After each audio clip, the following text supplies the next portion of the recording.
Okay, boys. Hardest opponent or teammate you've ever played against, in terms of being tough, uncompromising. When you played football, John Lucas, there was some hard men. They wouldn't last 2 seconds today. They wouldn't be allowed on the pitch, some of the guys you played against them with. No, I had the misfortune to play with, for a short spell, Vinnie Jones. Yeah, Vinnie. In fact, I first came across Vinnie when I was at Arsenal. And it was back in the 80s. Vinnie had just signed from Wealdstone for the Prince of the Summer. I think it was 23,500 quid or something like that, which was too big. And we played him at Plough Lane. And his corner came in. They got a corner. His corner came in, I went and caught it, which granted was unusual. In the process of doing it, I cleaned Vinnie up. No, I didn't know it was Vinnie. Not until I saw the number 4 on the back of his shirt. So I thought, well, this is not good. The goal, as he stands up, his face is bright red, and he's staring at me, and he's got that look in his eye that says, "I'm going to kill you." And he said to me, he said, "You big lanky shrieker." He said, "The next time that ball comes in this box," he said, "I'm going to split you in two." George Courtney, the referee, stood here. I said, "George, did you hear that?" And George Courtney said to me, he says, "John," he said, "I heard every word of that." He says, "An all-prepared servant, that is. Thank God he was talking to you."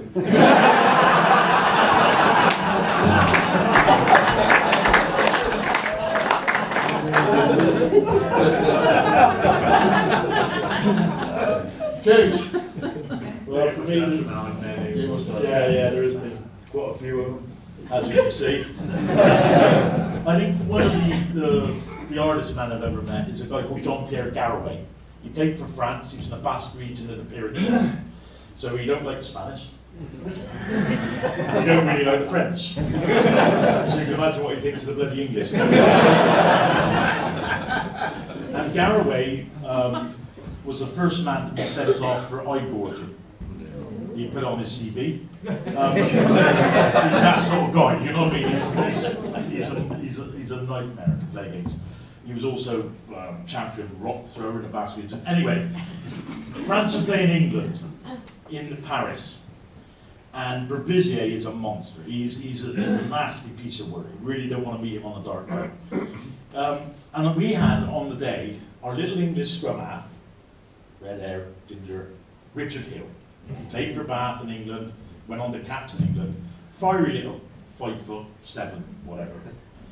Berbizier, his opposite number, have got the ball and got caught in the line out, and it sort of turned into a maul. Richard Hill started the game, thought, this is my chance. I'm going to sort my opposite number out. So he's gone into Berbizier, he's into this maul, bang! And grabbed him.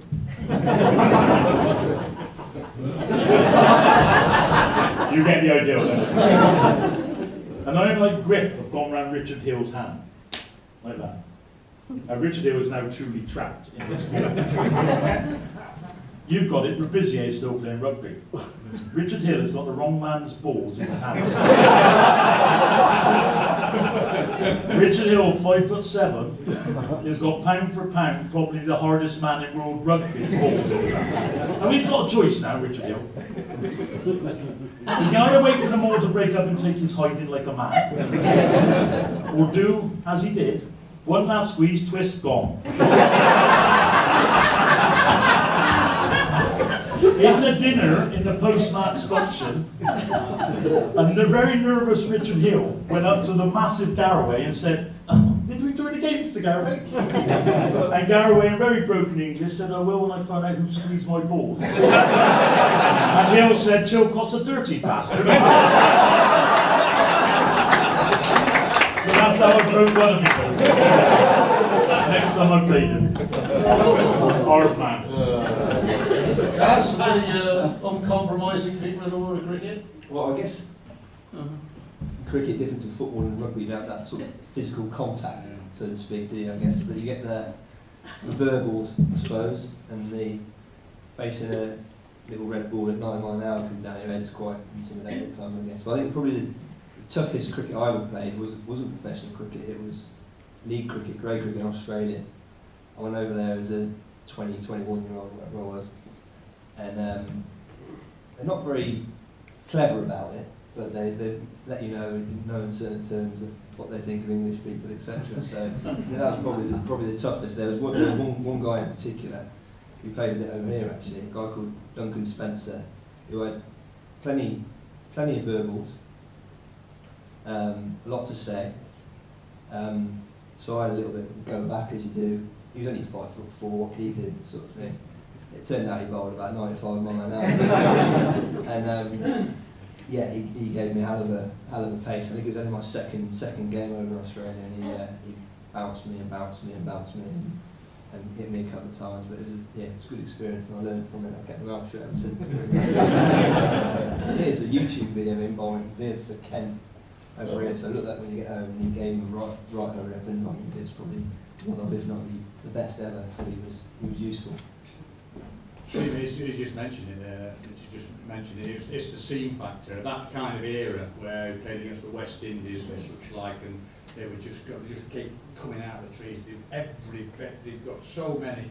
And we went to the West Indies in 1981. These are names you'll remember. We went to the West Indies in 1981. We had nets before the Test match in Barbados. We had a net here, they had a net there, and there was a pitch there, and there was a net in between, and you didn't have it at different times, you had it at the same time. So it was you had a morning net and an afternoon net, right? And we're having this net here in Barbados. Boycott's coming to bat, and after 3 balls we had Ian Bolton, Graham Dilley, Robbie Jackman and Graham Stevenson. And after 3 balls of Stevenson, Boycott said, this pitch is not fit to practice on, it's a disgrace. We need a mat putting down on it. So we had a mat, coconut matting put down on this so Boycott could have a decent net on it, right? To face them 4 bowlers. In the net on the other side, there's Gordon Greenidge, Desmond Ames, Viv Richards and Clive Lloyd to face Michael Holding, Joel Garner, Colin Croft and Andy Robbins, right? Same kind of wicket. And they had 20 minutes each batting, and after an hour 20, Clive Lloyd went in, took the bowlers with him, right? So they could have a rest ready for the Test match the following day. The next batsman came in to face 5 just Barbadian net bowlers they got off the island to give the others a practice. And Larry Gomes came into bat. You remember Larry Gomes, left-handed? He got a sun hat on, a pair of shorts, a t-shirt, pads, gloves, bat. That's he put, I think he got shoes on. And he's batting against 5 bowlers they've got off the island in Barbados, who were Malcolm Marshall, Sylvester Clark, Hartley Lane, Ezra Mosley and Wayne Daniel. They were the 5 bowlers to bowl it in with a sun hat on and a pair of shorts. And Boycott came in for his second net on the mat to face Jeff Miller, John Embry and Peter Willis. That, you talk about the hardness of the game, that was the lethal time, because it was just an era where the West Indies just had them just coming out of, there's 3 or 4 we haven't even mentioned there who bowled at over 95 miles an hour. It was tough going, real tough going. And that was the kind of era, some were wearing helmets and some weren't wearing helmets, so it was tough time, yeah. Were you ever frightened? There was twice I was, you were apprehensive when you went into battle, but you weren't actually frightened. But there was 2 occasions where we played in Jamaica, and the wicket was shocking. It was a real shocking wicket. And they got a fellow called Patrick Patterson playing for them. Now this bloke was lively.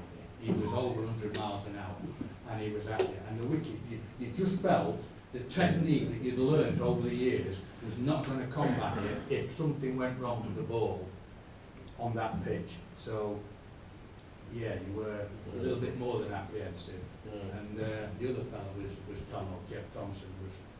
You never had the look to face that. Christ, he was in a different world altogether.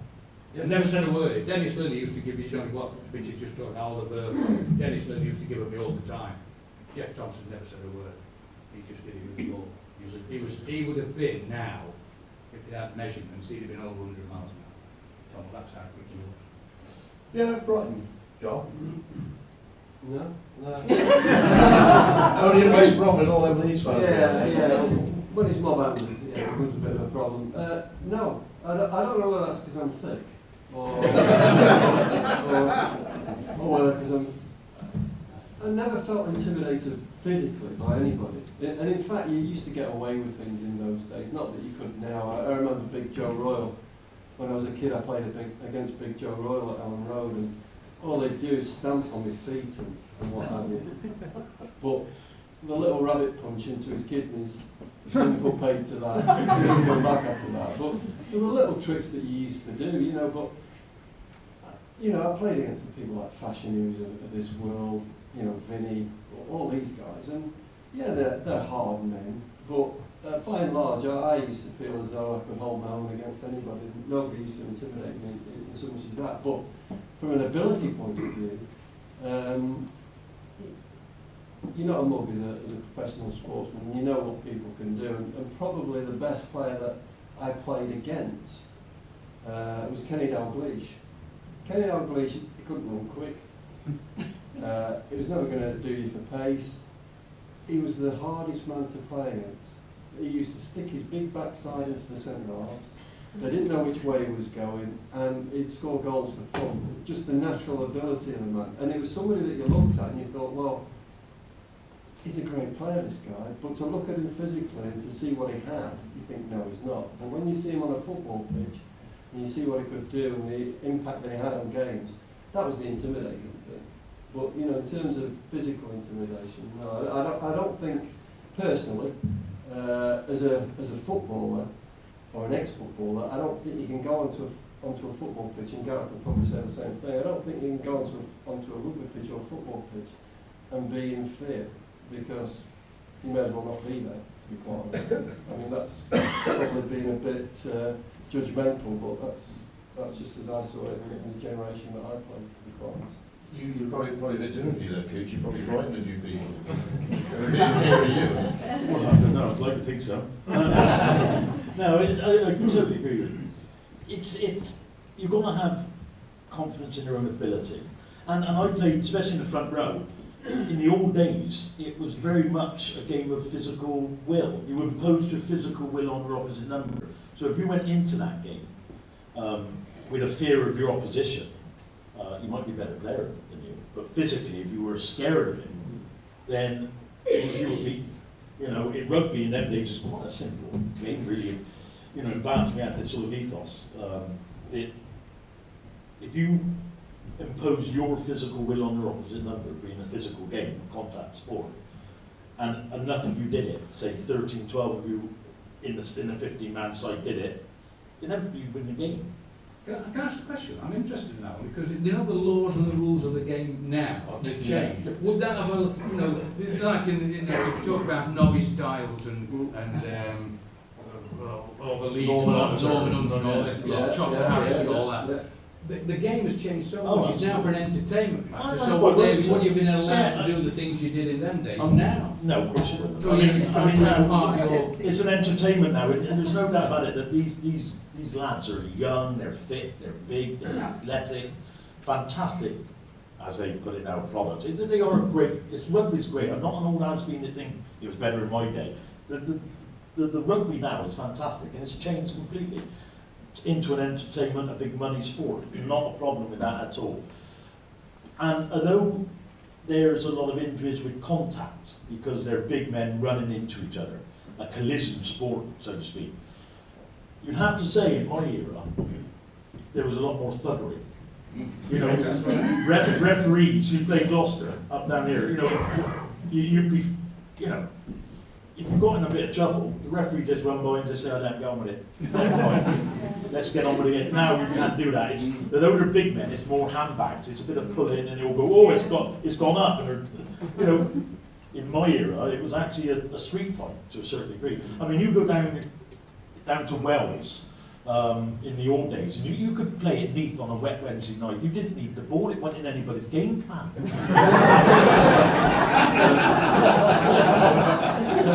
It was just a war of attrition, and then the last 5 minutes, you say, well, let's see if the winger can score and win the game. It was just a mass brawl in the middle of the ground, looking for mugging victims. That's basically all you were doing on the ground. So it was different, but yeah, the rules have changed. In the world of the cricket, and Mitchell will understand as well, in our era, these bowlers, these 95, 100 miles an hour bowlers, could bowl 4, 5 bounces and over.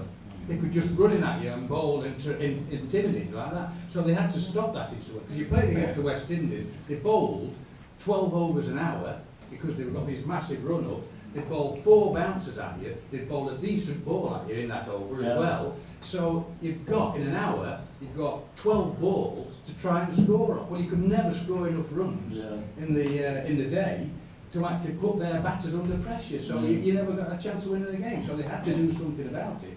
But they intimidated. If they couldn't get you out on a surface that was not conducive to the ball quick on, then they used to put people round the bat just to try and knock your head off. And it's a natural thing for any human being, no matter how whether you're not scared. If something's coming at you at 100 miles an hour, it's reactions, and also they put a proper ball in, and you're all, so it takes a very good man to sort of stand at that and not sort of naturally blink or move or.